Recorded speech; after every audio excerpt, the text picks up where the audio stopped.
Alright, so mga kainting, so ayan po, nandito po tayo ngayon kung saan po naglilinis po sila mama and then si papa. So, iyan na natin sa likod yung camera. Alright, so let's go. Kainting, mag-ano tayo, magsimula tayo sa paglinis ng taniman para sa ating mais at sa gulay, siyempre. Kasi dating gawain natin to, natigil lang to nung mga nakaraang taon kasi medyo dalang yung ulan, lalo na nung matagal na hindi umulan, nakalbo yung lupa, yung mga gubat, wala nang dahon. Kaya ngayon, ayan, ito, magsimula tayo para makatanim tayo ng mga gulay-gulay para naman para sa hanap buhay. And habang ayan po si papa naglilinis siya yung para ano dyan sa mga maikling mga damo. Ayan. So, yun na nga po at andun na po si mama habang siya yung ayan, nagharas ba? Sanay tayo dito, dati natin gawain to. Kasi lumaki tayo sa ganitong gawain. Yun. Ayan. So, Alam yung kahit babae ka, alam mo yung paglinis, pagtanim para naman na nakatulong ka sa iyong pamilya. Kayo ayan. bang husband ba? Yan. So, ayan po mga kusina, yung mga dating walang mga mga binablog ni mama na dati walang nakalbo na ngayon. So, meron na sila mga dahon. Ayan, kita nyo naman. Ayun o, diba? So, bumalik na sila sa kanilang buhay. Ayan, buti pa sila bumalik. O, diba ma? Oo. Bakit? Sino hindi bumalik? Meron? Diba? Merong mga na sila, mga sigla. Ah. Ibig sabihin ko, ganun, baka merong magano dyan, ha? Yung sabi ko, yung mga damo, dati, nalalanta sila, ngayon, naging masigla na sila, sariwa uli, ayan, di ba? So, ganyan sila. Bakit yung tao, ma? Pag medyo, medyo sad sila, parang ang hirap nilang bumalik sa Sa dati? Oo. Sila lang naman nagpahirap sarili nila. Ganun pala yun. Kung gusto nilang, makamove on, bumalik sa dati, kalimutan yung sakit, yung nakaraan. Yung problema. Ha? Yung problema. Oo, Sabi na nga. madali lang naman yun. Paano kung lagi may problema, ganyan, kagaya ng kahirapan, di ba?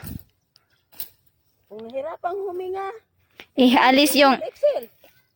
kung mahirapan huminga, aalisin yung hirap, iiwan yung hinga. Iyan. Di ba? Tapos kapag napapagod, magpahinga. Para hindi mahirapan. Ay, ganun pala yun. Ikaw pa? Ha? Ikaw? Pagod na. Kailangan pahinga. Ikaw ma? Pagod ka na ma? Hindi pa naman kasi kung isipin mo yung pagod, talagang hindi ka makakapag nang ginagawa mo, makakatapos. Pero kung True. isipin mo lang na maya kapag natapos ko to, makapagpahinga ako ng So dati mga kusina, mga kainting, meron po yan dyang yung bayawas. Kaso malaki yung bayawas dyan, malaking puno. Ayan ngayon pala. So ngayon, wala, namatay siya nung ting-init. So grabing init. Ngayon, ang mga puno, bumabalik na sila sa mga siglan nila. Yung bayawas kasi, nagtampo. Alam mo kung bakit? Okay. Dati kasi, naalala mo raw siya. Hindi na. Ay, oo nga. Nagtampo, nagpakamatay. Nagpakamatay kasi siya. Buti pa siya, nagpakamatay siya ng hindi maalala, no? Oo, siyempre. At ang dami kong hugot. So, ayan ang mga kainting. Ayan na nga, tabang yung kambing nila andyan. Ang kambing ko ay andoon. So, ayan. At ang kambing nila mama ay andoon din.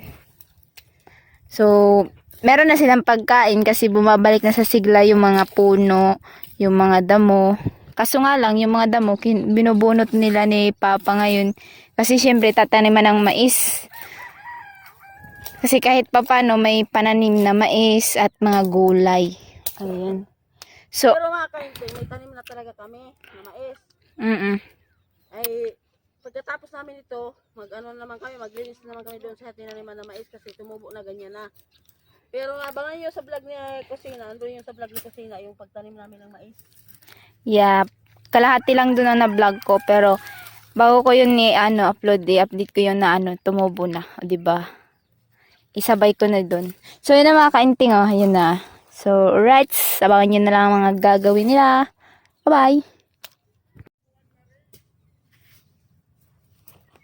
Salamat na.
Hala.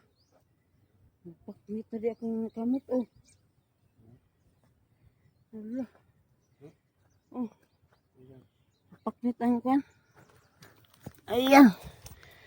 Ayan mga kainting.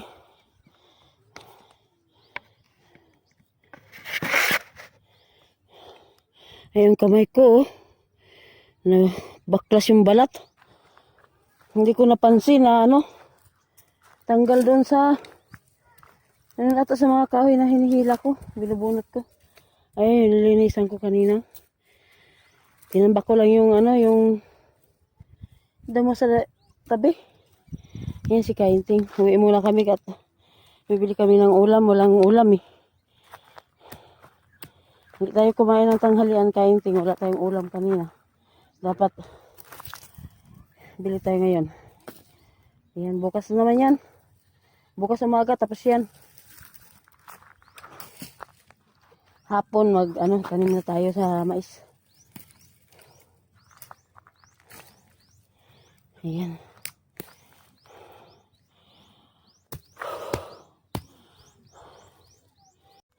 Ayan mga Kainting,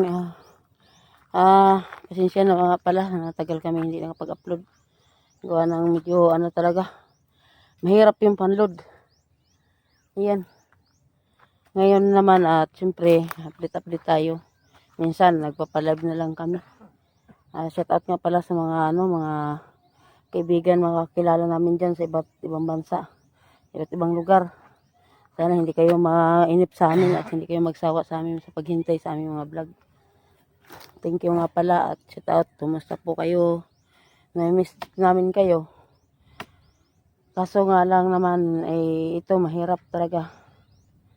Sabay-sabay yung aking gastusan. Siyempre kailangan namin yung pera. Naghahanap buhay kami si Kainting. Andun lagi sa trabaho. At ako naman naiwan dito. Siyempre abala din ako sa paglilinis ng mga itatanim kasi kami. Yan, balang araw makita nyo yung baka ilang buwan lang makita nyo yung mga tanim namin. Nagtutubo na yung mga gulay namin at siyempre yung mais. At magtatanim pa kami. Ayan, ngayon muna kami ni Kainting. Shout out mga Kainting. Ayan, basa kami sa pawis. Ayan,